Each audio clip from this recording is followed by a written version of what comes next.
इमरान खान ने लाहौर जलसा करके पूरे पाकिस्तान के एस्टेब्लिशमेंट और उन चेहरों को हैरान और परेशान करके रख दिया है कि जो ये सोचते थे कि हमने पानी छोड़ दिया है तो अब जलसे के अंदर कोई नहीं आएगा। उन ताकतों को सर पकड़ने पर इमरान खान ने मजबूर कर दिया है कि जो ये सोच रही थी कि हमने हर जगह कंटेनर लगा दिए हैं और इमरान खान के जलसे में लोग अब किसी सूरत नहीं पहुंच पाएंगे, इन सब के अंदाजे गलत साबित हो गए हैं। और खुफिया इदारों ने भी जो रिपोर्ट्स जारी की हैं तो यकीन जानिए कि अब नून लीग और एस्टेब्लिशमेंट के अंदर मौजूद उन लोगों के हाथों के तोते उड़ गए हैं कि जो इमरान खान को नाकाम करने की कोशिश करते हैं, जिनकी ये फिक्र हमेशा से उनके सर पर सवार रही कि किसी ना किसी तरह इमरान खान का रास्ता रोक लिया जाए, किसी ना किसी तरह इमरान खान को बैकफुट पर लेकर जाया जाए। मगर आप हैरान होंगे कि इमरान खान के इस जलसे के अंदर जिस तरह लोग बड़ी तादाद में शामिल हुए तो पाकिस्तान समेत बड़े बड़े आलमी इदारे इसको रेफरेंडम करार दे रहे हैं और कह रहे हैं कि इमरान खान अब आने वाले वक्त में पाकिस्तान का हर सूरत वजीर आजम बन जाएगा। पाकिस्तान के खुफिया इदारे भी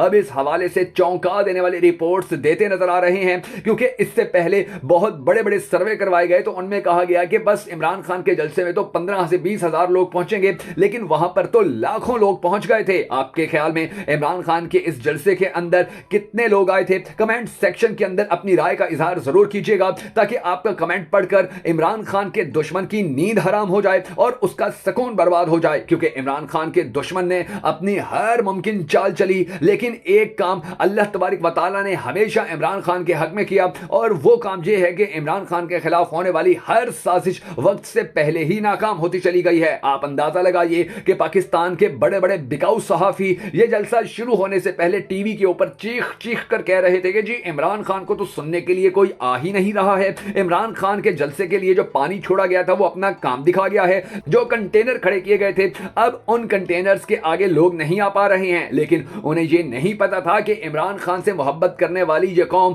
अब किस तरह से शऊर की बुलंद मनाजिल पर पहुंच चुकी है, ये किस तरह से अपनी आने वाली नस्लों का बेहतर मुस्तकबिल देखना चाहती है। और यही वजह है कि हर जानिब से बड़ी तादाद में लोग सड़कों पर निकले, पैदल आते रहे और इमरान खान के पिंडाल को उन्होंने ऐसा भरा कि नून लीग और एस्टेब्लिशमेंट के अंदर मौजूद काली भेड़ों के रंग उड़ गए, उनके चेहरे फक हो गए और वो एक दूसरे का मुंह देखने लगे कि आखिर इमरान खान ने एक मर्तबा फिर से कैसे उन्हें बदतरीन शिकस्त से दो चार कर दिया है। और ज्यादा दिलचस्प बात यह है कि शायद ये इमरान खान के हुकूमत खत्म होने के बाद से लेकर अब तक की पहली एक्टिविटी या पहला ऐसा सियासी जलसा था कि जिसके बाद इमरान खान के ऊपर कोई मुकदमा दर्ज नहीं किया गया है, वरना अब तक तो इमरान खान के ऊपर इतने मुकदमा दर्ज किए गए हैं कि उसकी सेंचुरी होने के इंतहाई करीब पहुंच चुकी है। इमरान खान ने बड़े ही अकलमंदाना और दानिशमंदाना फैसले करते हुए इस सारे जलसे के दौरान एस्टेब्लिशमेंट को धोया तो जरूर, मगर कोई ऐसी बात नहीं की कि जिसके बाद उसके ऊपर कोई मुकदमा दर्ज हो जाता और उसे इलेक्शन लड़ने में मुश्किलात का सामना करना पड़ता। अब इमरान खान के